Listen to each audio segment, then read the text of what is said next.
Muy buenas noches, bienvenidos a una emisión más de su programa A Contracorriente o Rompeviento TV. Soy Luis Hernández Navarro y hoy en la noche vamos a estar conversando con Silvia Ribeiro sobre el ataque del maíz Frankenstein en México. No se vaya, regresamos en breves instantes.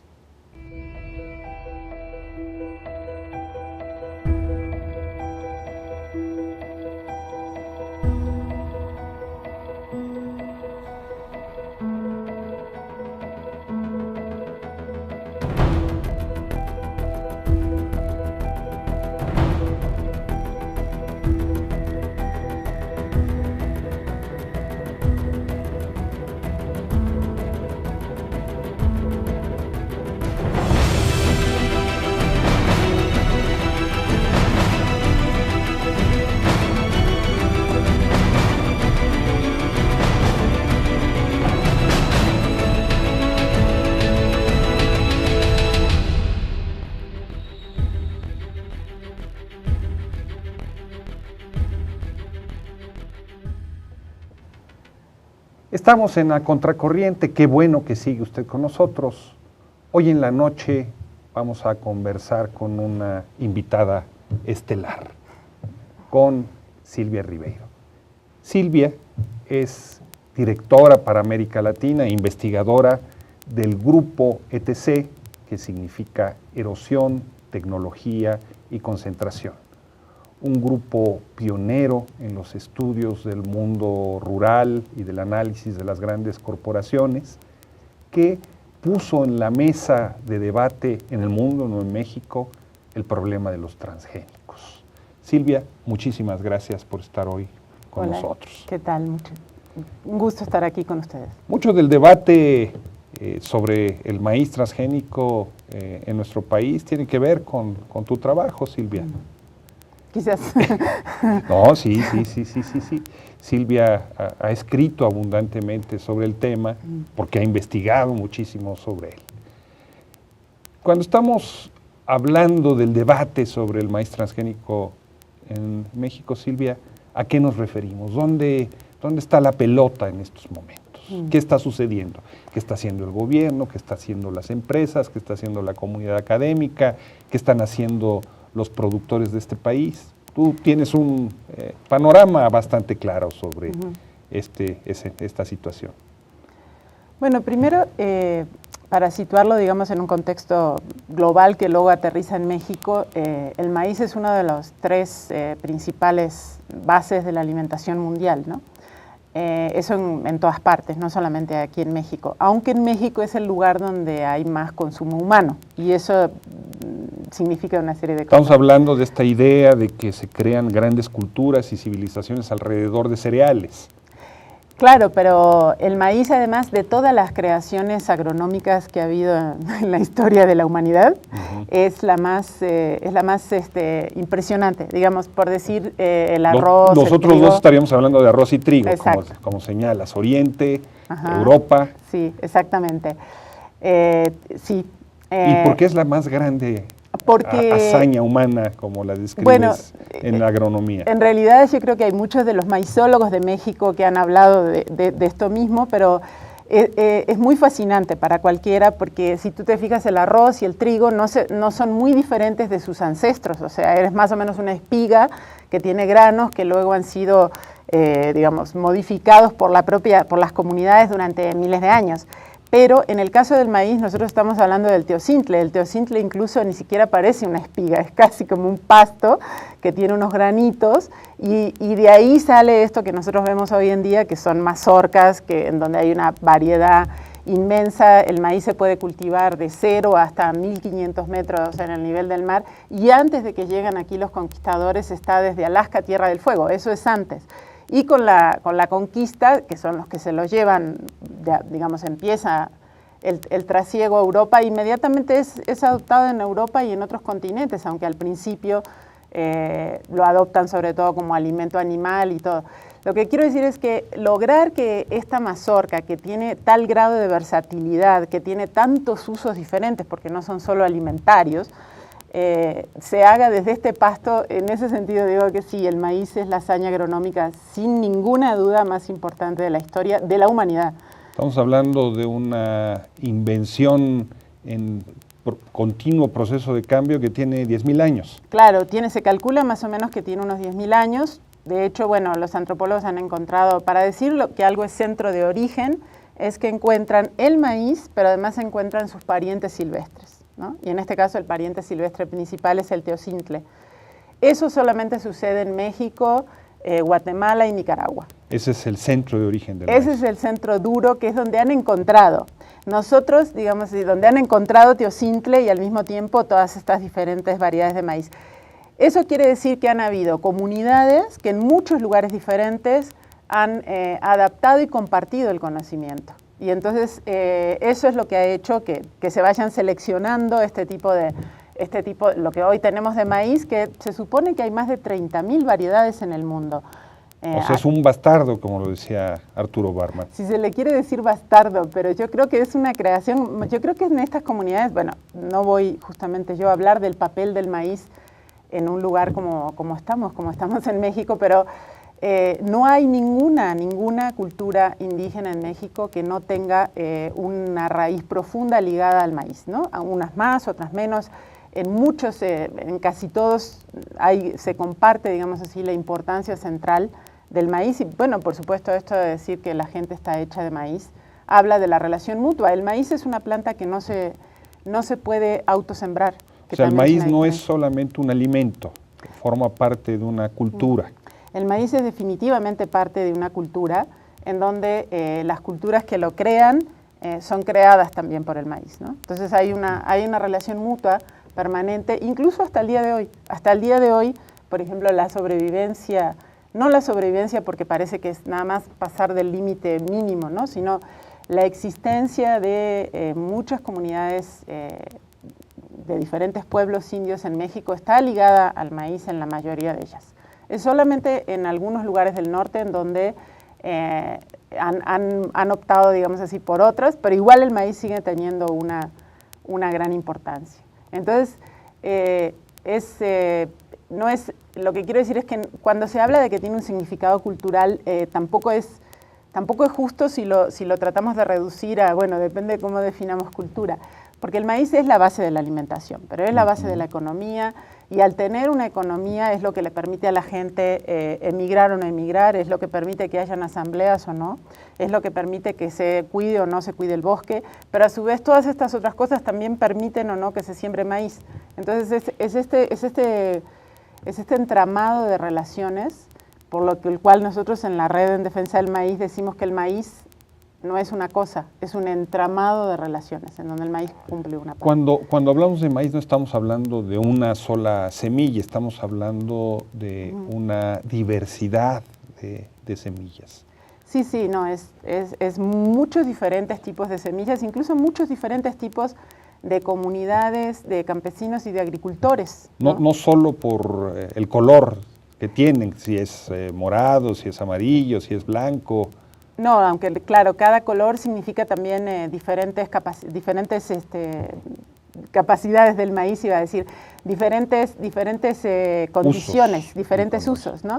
Entonces, por ejemplo, que lo que hace a la diversidad del maíz y, por cierto, de cualquier planta, porque nada de lo que comemos hoy día era así, o sea, nada, ninguna de las plantas que hoy consumimos, salvo algunas silvestres que cada vez se consumen menos, no eran así. O sea, todo lo que está en la agricultura ha pasado por un proceso cultural, económico de las comunidades, que lo han ido modificando. Y en el caso del maíz, por ejemplo, hay maíces que resisten mejor la sequía, otros que resisten más la humedad, otros que, por ejemplo, se plantan y están, incluso el otro día me decían maíces de hasta menos de 3 meses, lo cual, o sea, desde que se planta hasta que se cosecha. Hay maíces de 12 meses, o sea, hay una enorme variedad, pero esto tiene que ver con las condiciones de cada lugar. Y la estrategia... Pero también hay una diferencia en el maíz que se utiliza para hacer pozole, o en el maíz que se utiliza para palomitas. Definitivamente. O en el maíz que se utiliza para alimentar ganado. Sí, claro. O sea, no es solamente una diversidad surgida de los nichos agroecológicos en los que se siembra, sino también del consumo final al que se destina.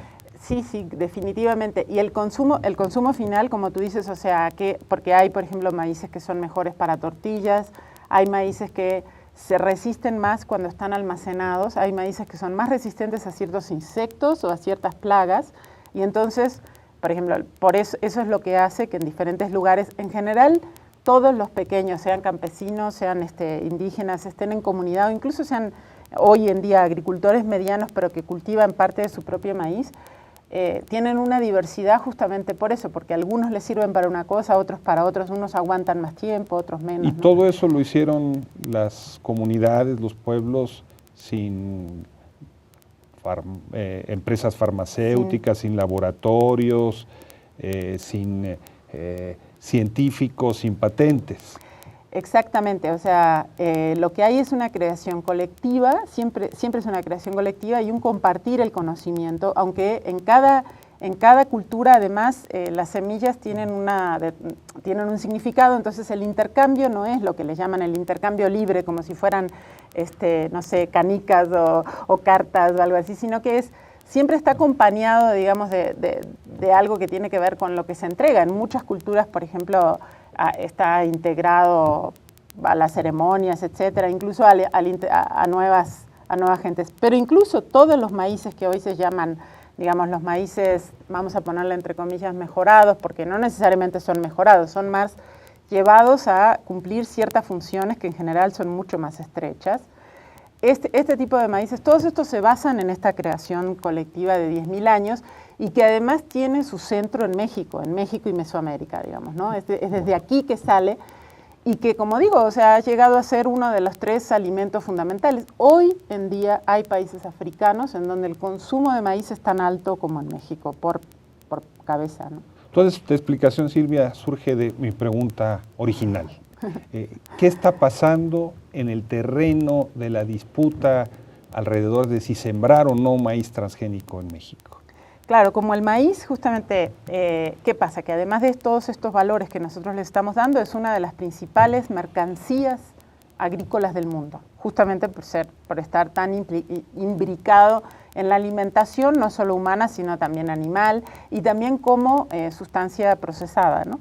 Entonces, al ser esto además una mercancía de alto valor, lo que ha pasado es que unas cuantas empresas, de las cuales ahora principalmente Monsanto y DuPont, se han lanzado, digamos así, a apropiarse de esto y de los mercados que tienen que ver con eso. Y para eso antiguamente tenían una estrategia, antiguamente estoy hablando de los últimos 50 años, o sea, comparado a 10.000 no es nada, que era la estrategia de los maíces híbridos, ¿no? Para llevar, digamos, a un tipo de producción, y ahora son los transgénicos. Entonces, lo que nos estás hablando es que para tomar el control del proceso productivo, las empresas han tomado en sus manos el manejo y la producción de las semillas. Pero ¿qué te parece si vamos a una pequeña pausa y regresamos para seguir conversando de esto? Claro que sí. No se vayan, regresamos en unos breves instantes para seguir conversando con Silvia Ribeiro.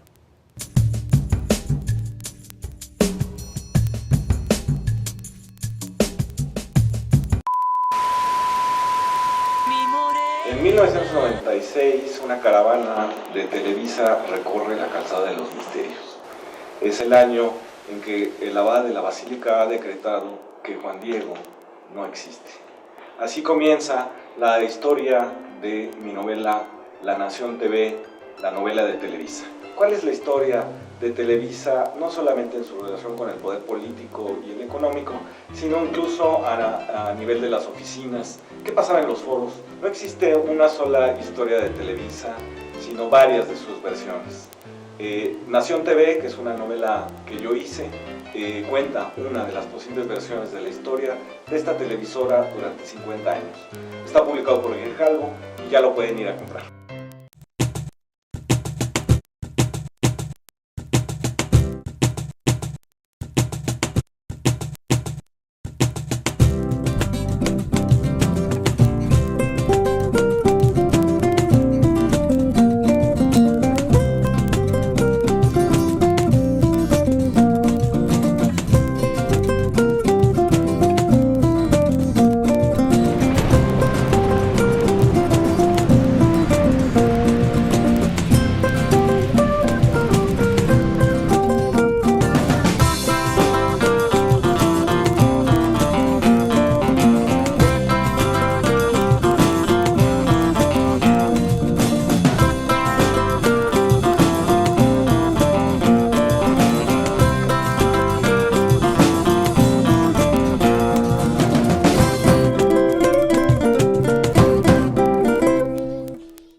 la alternativa al neoliberalismo se llama conciencia. Podeis decir, pero conciencia no es un sistema económico. No, no es un sistema económico. Conciencia no es la organización del mercado. Yo digo, tampoco lo es. No, conciencia no es eso. Y no es un régimen político nuevo. No, no es eso. No lo es. Pero es algo más que todo eso. Es la conciencia que hay que tener contra todo y contra todos los que precisamente entiendan que lo que no hay que tener es conciencia. Eso es lo que tenemos que formarnos todos los días, en la reflexión, en el debate.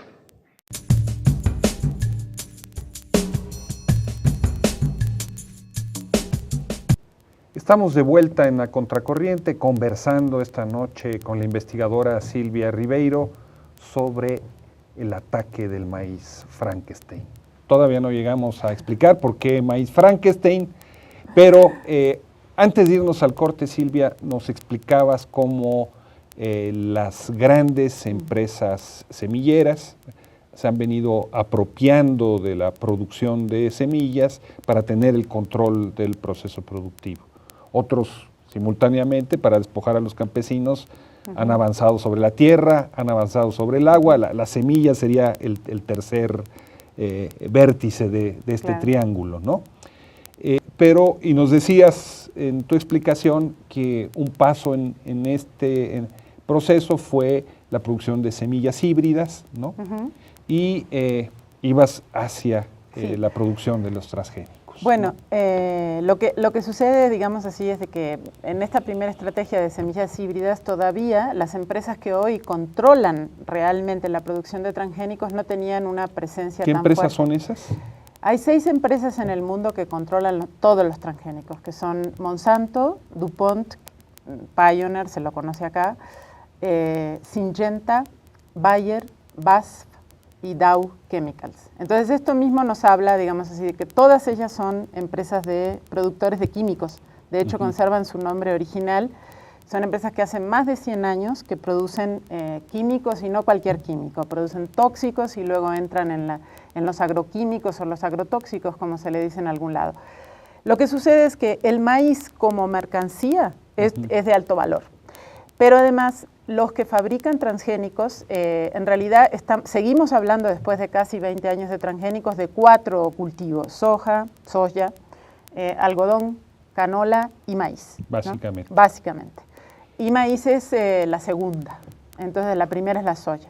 Entonces, estas empresas lo que hacen es hacen modificación genética del maíz. ¿Qué significa una semilla genéticamente modificada? ¿En qué consiste? ¿Cómo lo resumirías muy brevemente? Bueno, la diferencia con los híbridos, por ejemplo, es que se cruzaba maíz con maíz y había que hacerlo, aunque se hace en laboratorio, hay que hacerlo respetando las condiciones que le pone, por un lado el ambiente y por otro lado la propia especie. Los transgénicos pueden cruzar... O sea, hay una recombinación de sus genes, es lo... Sí, no se llama justamente recombinación, es el nombre que los científicos le dan a los transgénicos, pero lo que hay sí es una cruza, ¿no? Que está motivada en laboratorio, o sea, que se sigue en laboratorio buscando ciertas características, pero que también lo hacen los campesinos, etcétera, pero se hace dentro de la especie, ¿no? En cambio, en el tema de los transgénicos se cruza con elementos que no están en la especie, que nunca se hubieran cruzado en la naturaleza y que tienen que ver con puede ser en principio cualquier otra especie, pero de lo que estamos hablando ahora es de la introducción de genes de virus y de bacterias, eso es en el caso de todos los transgénicos, y no estamos hablando de una cruza, estamos hablando de una inserción de un genoma dentro de otro, digamos de genes dentro de un genoma, y además de alguna característica que le sirva, que puede venir de otras plantas con las que no se hubiera cruzado o incluso de animales, digamos, ¿no? En el caso, por ejemplo, de la leche se ha cruzado con genes, se han usado genes humanos, ¿no? Entonces, ¿Y el objetivo de esta cruza cuál sería? ¿Aumentar la productividad? Bueno, aumentar la productividad no lo han semillas conseguido. más resistentes a plagas. ¿Cuál sería?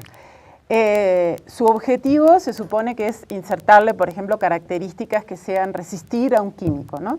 Y lo digo así porque hasta el día de hoy casi el 90%, más del 85% de los transgénicos que objetivamente se han modificado ha sido para hacerlos resistentes a un agroquímico.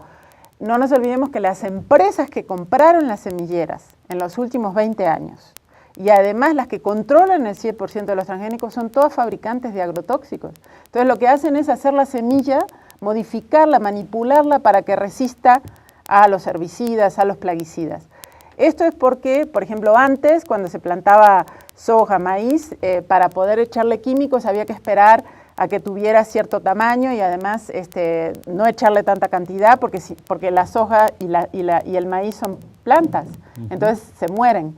Al echarle esto lo que consiguen es que sean resistentes, entonces le echan un volumen enorme de una sola vez y con eso matan todo lo que hay alrededor y queda viva solo la planta que es teóricamente resistente. Y lo digo teóricamente porque en la medida que le echan tanto, todas las plantas de alrededor se empiezan también a ser resistentes y entonces se entra en una escalada en donde cada vez se usa más, ¿no?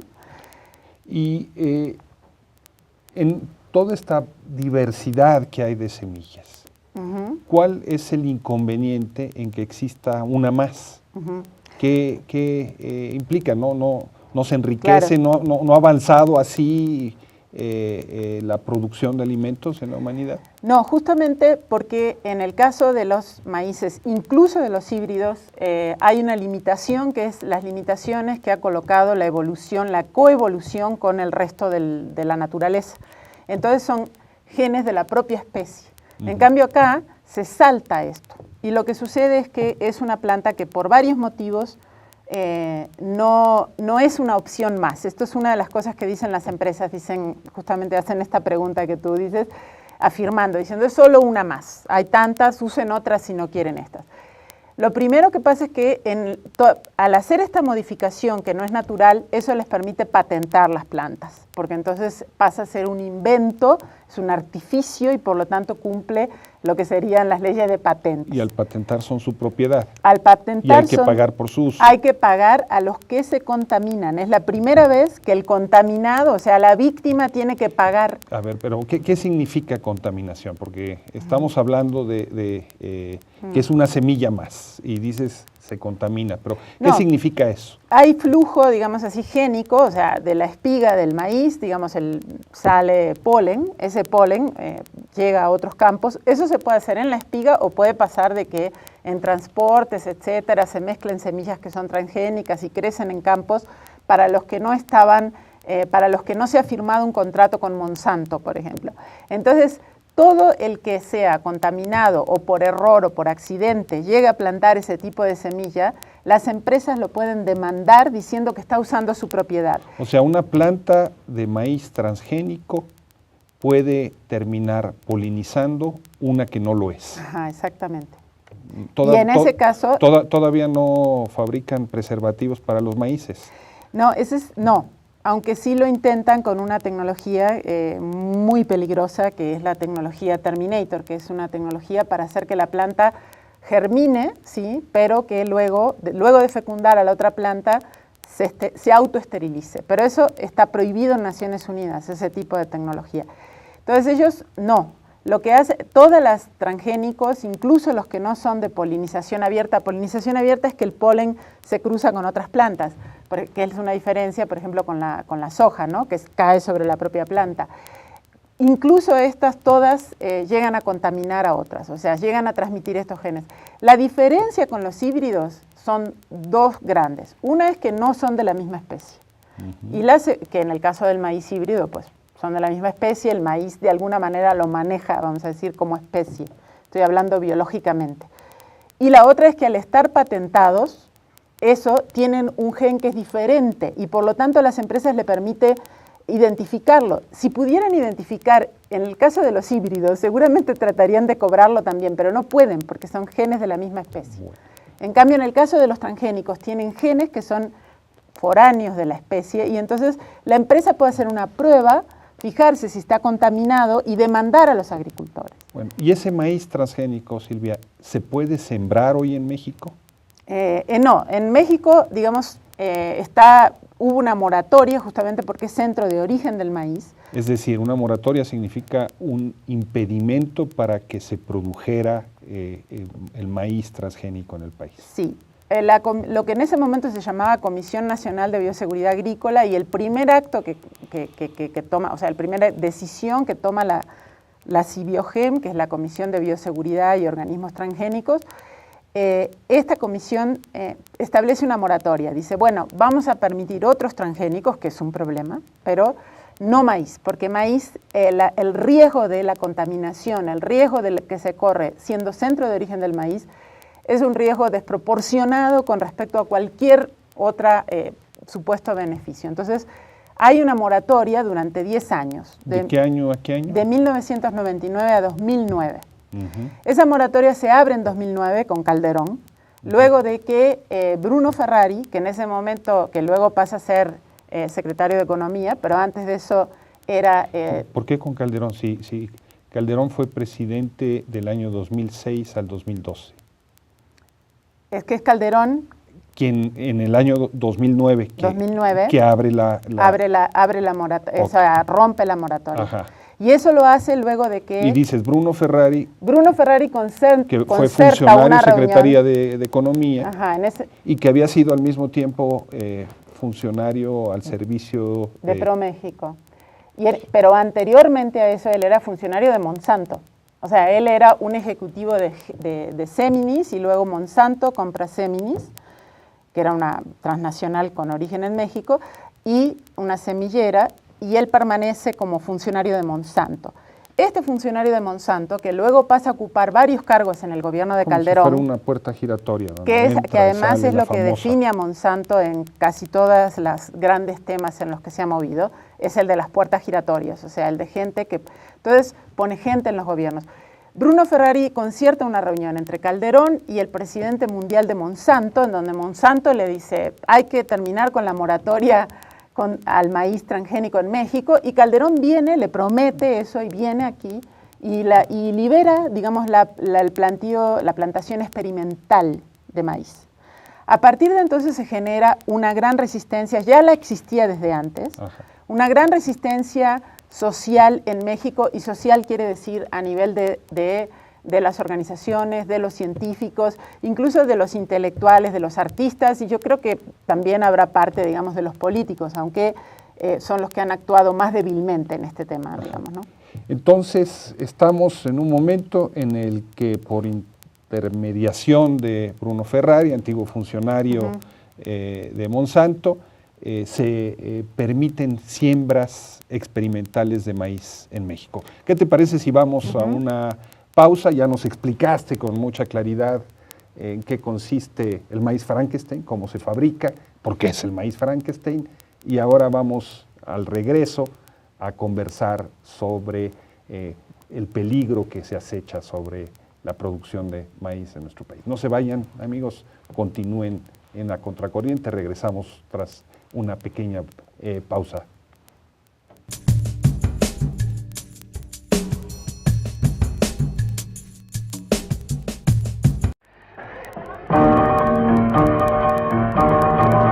Una mattina mi son svegliato, oh bella ciao, bella ciao, bella ciao, ciao, ciao, la mattina. What's that for you, Linda?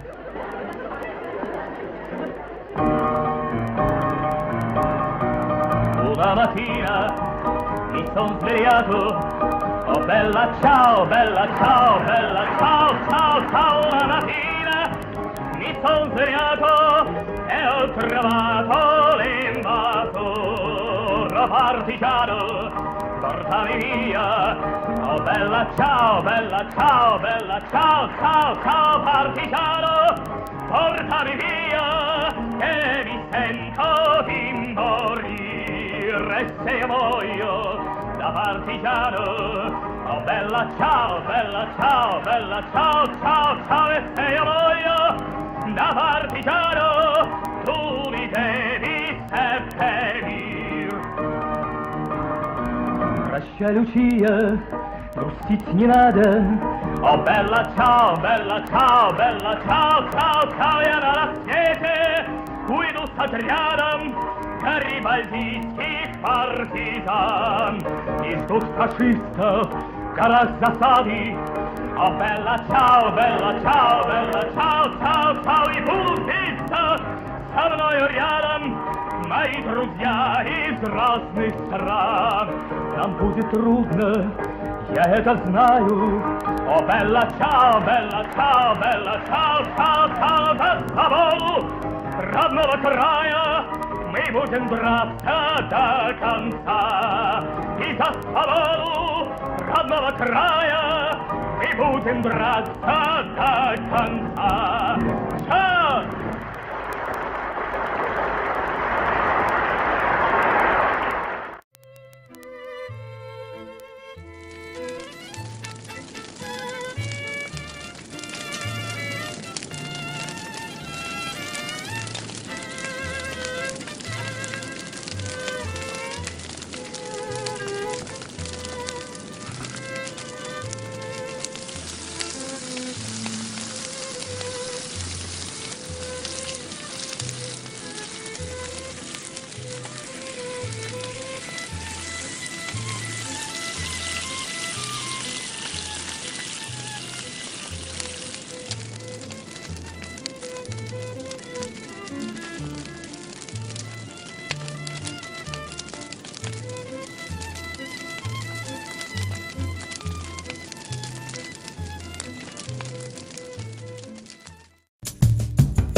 Estamos de vuelta en la Contracorriente, conversando aquí con Silvia Ribeiro. Antes del corte, Silvia nos explicaba cómo el maíz Frankenstein, ¿no? Esa creación del laboratorio que termina convirtiendo un monstruo más allá de sus intenciones, había sido permitida en nuestro país con fines experimentales. Cuando nos dices que se trata de experimentar, ¿de qué estamos hablando? ¿Qué extensión? ¿En qué lugares? ¿Con qué objetivo? Bueno, ha habido una gran opacidad en todo lo que significa las aprobaciones y sobre todo la fiscalización de las plantaciones. Sin embargo, digamos, están en la página de la Comisión de Bioseguridad. Y a partir del 2009 se empieza, experimental quiere decir que se suponía que iba a ser en una pequeña superficie, nunca se dice cuánto es, pero bueno, decenas de metros o cientos de metros, pero pocos. Y luego habría una fase piloto, que es en la fase experimental se puede plantar, pero hay que recogerlo todo y destruirlo. En la fase piloto se planta ya no en confinado, digamos, ya no hay que evitar que contamine, digamos, teóricamente, y eso ya se puede comercializar, ¿no? Y la fase piloto ya sería como una prueba a escala de lo que es una plantación comercial. ¿Y eso ya está aprobado, la fase piloto? Las dos, las fases experimentales y pilotos se han aprobado casi varios cientos, o sea, casi 200 entre experimentales y pilotos del 2009 al 2012, y solo en el 2012, hasta el 2012 se llevaban más de 3.000 hectáreas, pero hay de los anteriores. De tal manera que el maíz que se ha producido ahí se ha vendido. Hay maíz que se ha producido en esas experiencias piloto, que se ha vendido sobre... ¿Para consumo humano o para siembra? No, como semilla no, como semilla no, okay. Para consumo. Para consumo. Lo que pasa es que la diferencia no es muy grande porque no hay ninguna segregación. Entonces, una vez que llega a un silo, como pasó, digamos, con los maíces que distribuía Diconsa u otros, digamos, los que compran ese maíz puede o no llegar a la siembra y puede contaminar, ¿no? Entonces, no está claro. Pero eso ya sucedió, y en el 2012, como la parte formal es que hay una fase experimental que le sigue una fase piloto, y a partir de eso viene la fase comercial. En septiembre del 2012, por primera vez... Fase comercial es venderlo ya abiertamente en todos los mercados, tanto para consumo como para siembra. Sí, exactamente. Bueno, aunque para siembra teóricamente tendría que estar restringido a ciertos lugares, pero ahí entramos en el tema de quién lo fiscaliza, o sea, quién sabe qué dónde y cómo, digamos, ¿no? Entonces, las empresas, sobre todo, las que piden son 4 en este momento. Monsanto, DuPont, que es la madre de Pioneer México, que es PHI México, Pioneer Hybrid es el nombre, Pioneer México, Dow AgroScience y Syngenta. O sea, todas esas empresas con sus logotipos son las cachuchas que llevan los campesinos mexicanos hoy en día, ¿no?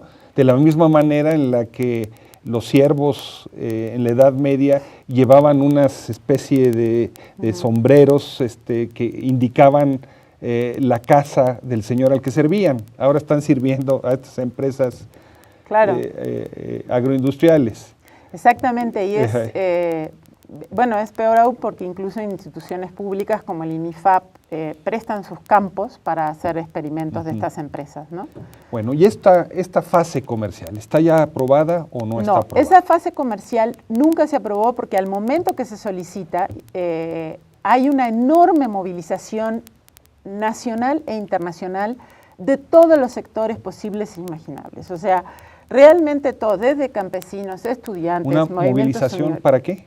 Para parar la siembra comercial. Argumentando. Porque la siembra comercial, ya estamos hablando de cientos de miles a millones de hectáreas, aunque se pide en el norte del país, pero de todas maneras eso tarde o temprano llega a contaminar el resto. O sea, ya las consecuencias que estamos hablando son de enorme escala, ¿no? O sea, el argumento central para objetar esas siembras comerciales es la contaminación de las semillas criollas. No, ese es uno de ellos. El segundo, que es muy importante, es que, por ejemplo, se pide sembrar casi toda la superficie disponible de maíz bajo riego en Sinaloa. Sinaloa es hoy quien le abastece a la mayoría de las tortillerías en la Ciudad de México. De maíz blanco. De maíz blanco. Y sí, bueno, digamos, aunque lo que se pide para plantar es otra cosa, pero ahí se está pidiendo toda la superficie. O sea, el maíz que se planta llegaría al consumo de las grandes ciudades, sobre todo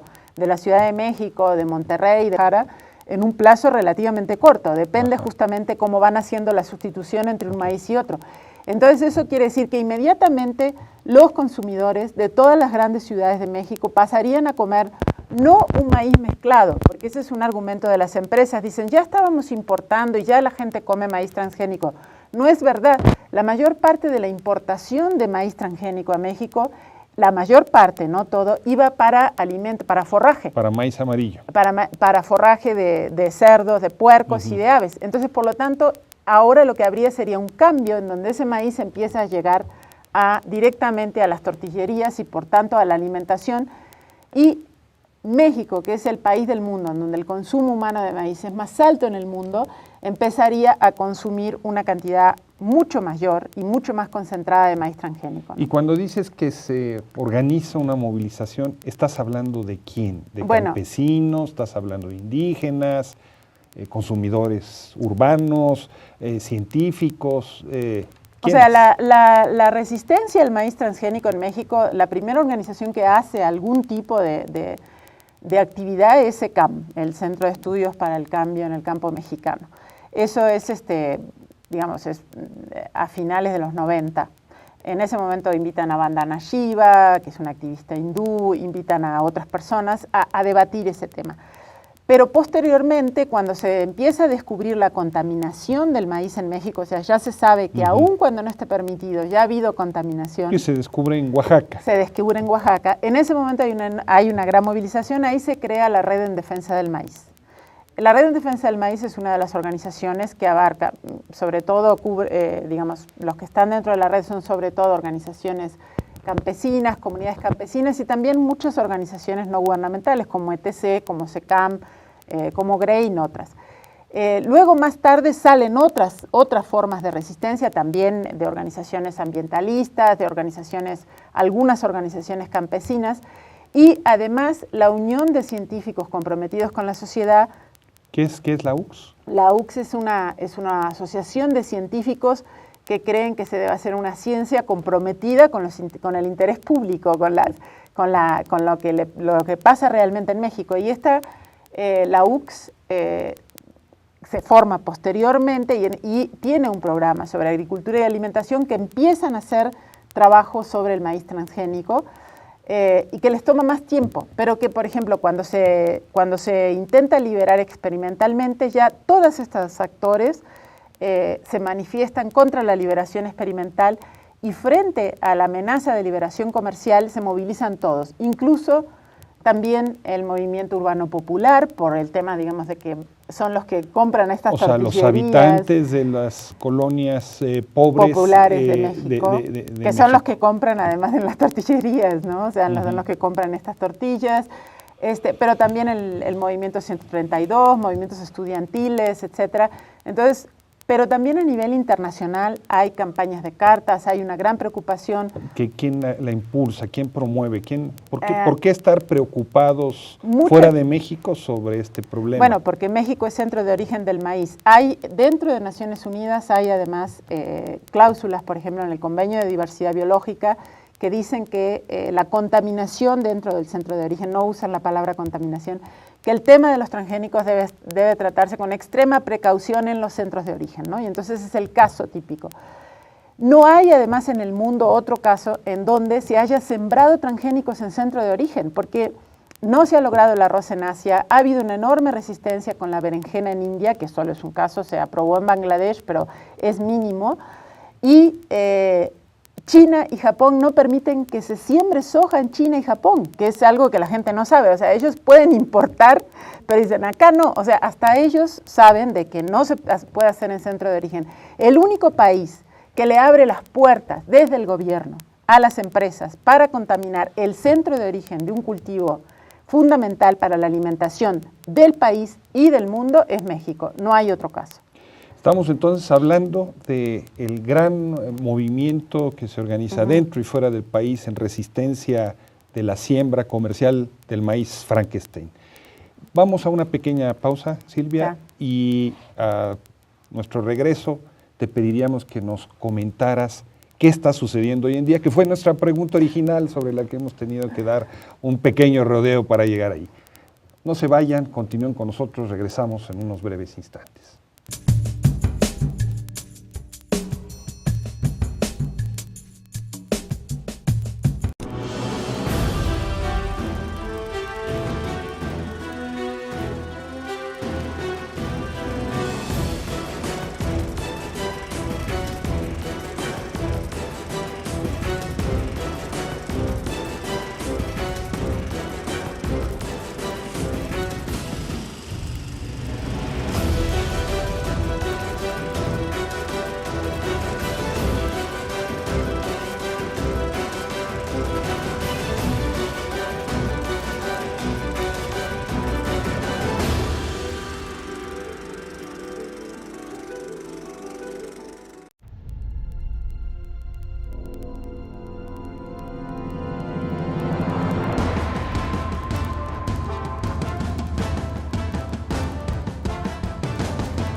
Estamos de regreso en La Contracorriente conversando con Silvia Ribeiro sobre el ataque del maíz Frankenstein al campo mexicano.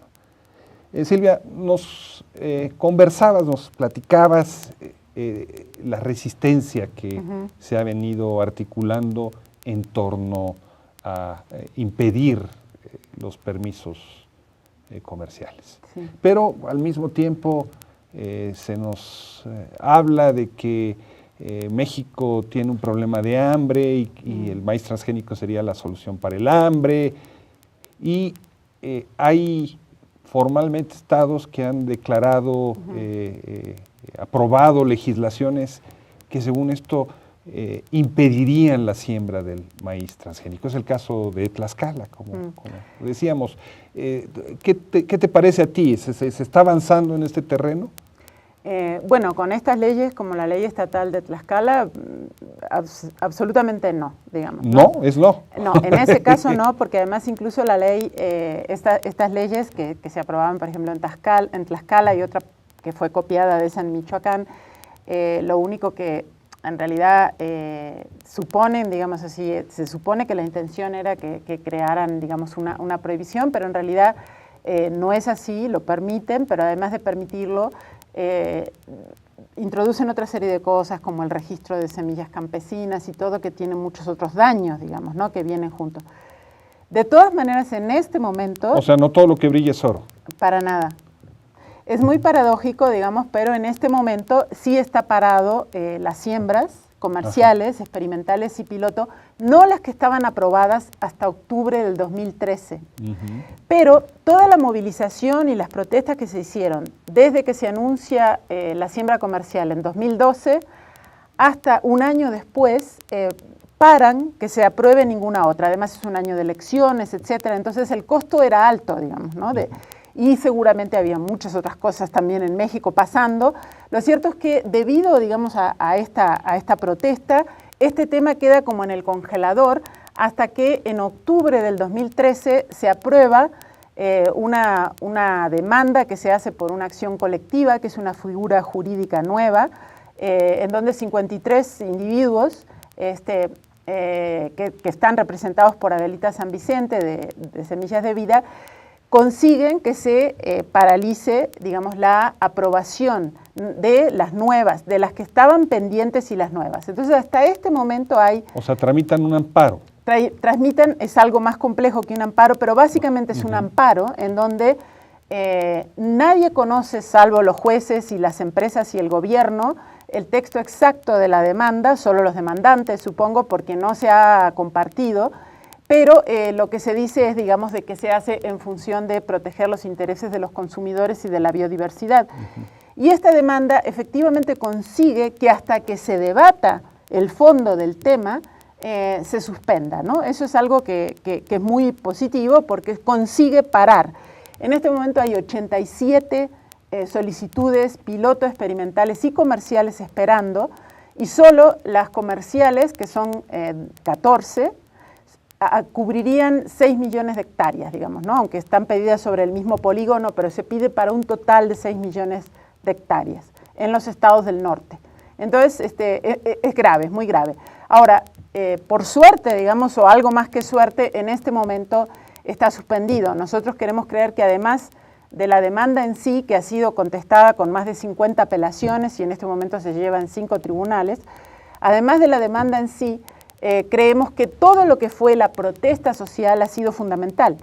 Y no nos olvidemos que en este momento además hay sembrado maíz transgénico porque los que tenían autorizado las experiencias piloto no fueron suspendidas. Entonces, las que ya estaban autorizadas. O sea, se sigue sembrando experimentalmente maíz transgénico en México. Sí.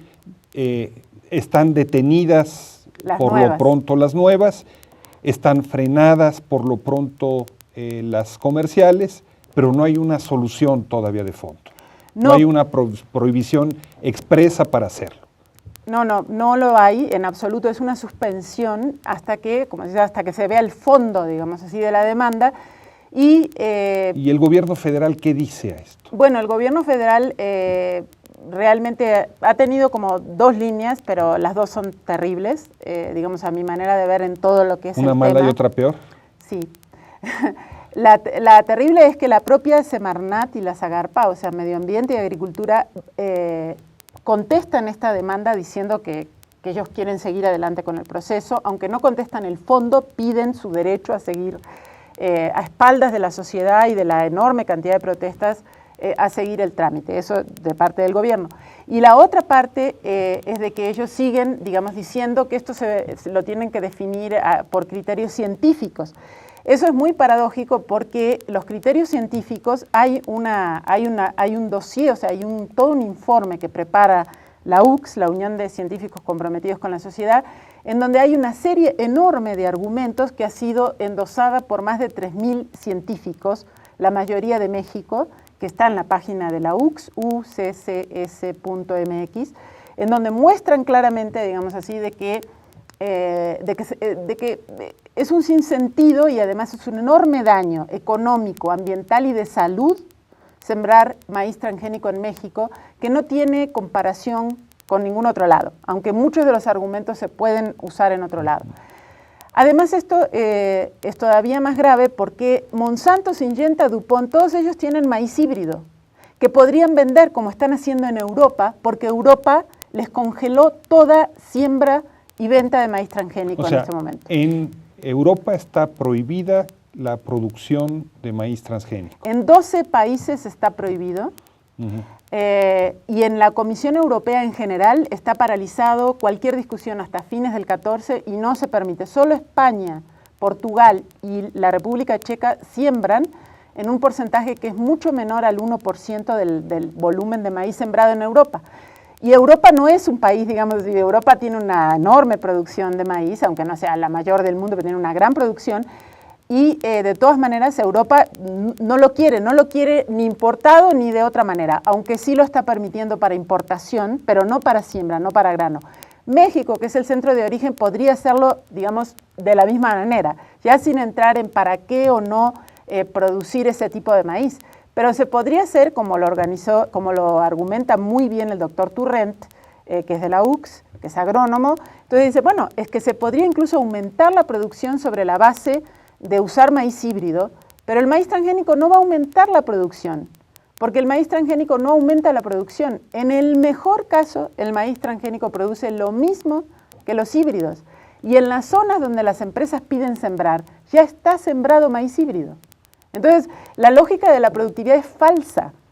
Bueno, entonces la posición del gobierno es de relativa cautela, digamos, o sea, en el sentido de que no ha abierto las puertas a bueno, es un doble discurso, no es de cautela en el sentido de que es un doble discurso.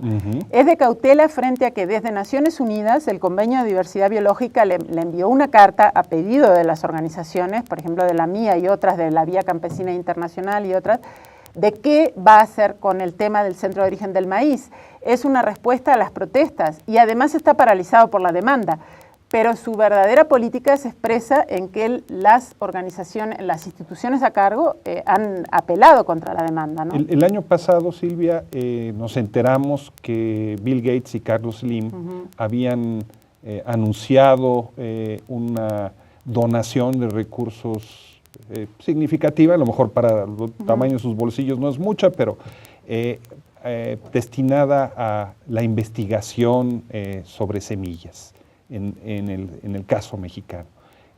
¿Esto tiene que ver con los transgénicos? Sí, completamente. O sea, tiene que ver en el sentido de que el CIMIT, es el Centro Internacional de Maíz y Trigo, es a esto que donan Slim y Gates, donan $25 millones para hacer un centro biotecnológico, lo cual daría para hacer todo otro programa sobre las políticas de la Fundación Gates y cómo está introduciéndose en la agricultura mundial, ¿no? Bill Gates tiene relaciones cercanas con las empresas agrobiotecnológicas y lo que están promoviendo de hecho es eso. O sea, pero además es ridículo porque es ridículo desde el punto de vista de la lógica. La única lógica de sembrar maíz transgénico en cualquier parte del mundo es favorecer a las empresas. En cualquier otra lógica se podría aumentar incluso la diversidad no solo de maíces campesinos, criollos, incluso la diversidad de maíces híbridos o mejorados, que estuvieran accesibles y que fueran mejores. Digamos, ¿no? ¿Y las empresas qué han hecho, Silvia? No, las empresas han tratado por todos los medios de impedir que otros maíces estén disponibles. Es lo que ha sucedido, por ejemplo, en Estados Unidos y Canadá. No es verdad que los agricultores siembran transgénicos porque son mejores. Siembran transgénicos en Estados Unidos y Canadá porque no encuentran otra cosa, porque el maíz no es algo que está en una estantería, sino que se llama multiplicar. Se tiene que sembrar semilla y recoger para sembrar cada año. La empresa solo está sembrando y disponibilizando ese maíz que es el transgénico. Y como además toda la agricultura es por contrato, y las empresas que hacen el contrato, por ejemplo Cargill, etcétera, las cerealeras, ¿no? Ellas tienen ligazones muy cercanas con Monsanto y con Syngenta y son parte del negocio. En un minuto, Silvia, ya estamos terminando este programa, quedan en el tintero materia para otros 2 o 3 programas. En un minuto, ¿el balón está hoy entonces en la cancha de la Suprema Corte de Justicia o todavía no? Todavía no ha llegado a la Suprema Corte. ¿La idea es que llegue allá? Yo creo que ojalá llegue ahí y que no lo corten antes, suspendiéndolo, digamos, y en ese momento estará en la Suprema Corte, pero todavía faltan procesos para eso. Ahora, quiero decir que no está solo en el proceso legal. Si no sigue demostrándose la movilización social, eso no va a prosperar solo por sí, o sea, sería un milagro en un país como el que estamos viendo, en donde se han aprobado cosas tremendas desde el punto de vista legal y desde la Suprema Corte, que esto sobreviva. Ojalá que sí lo haga, pero solo va a seguir en la medida en que ello signifique además que se siga manifestando la oposición. En este sentido, por ejemplo, yo creo que es muy importante que se siga discutiendo el tema y sobre todo desde los campesinos y los agricultores que se vea cómo vamos a evitar la contaminación porque ya está sembrado, ¿no? O sea que el pulso del maíz Frankenstein sigue. Vamos a ver en las próximas semanas todavía un gran debate, una gran movilización. Muchísimas gracias, Silvia, por tu participación hoy en la noche, por esas esclarecedoras reflexiones. Y ustedes, amigos, muchísimas gracias por estar hoy aquí en La Contracorriente.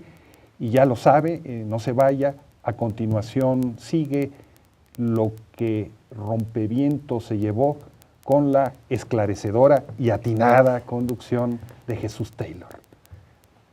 Hasta la próxima semana.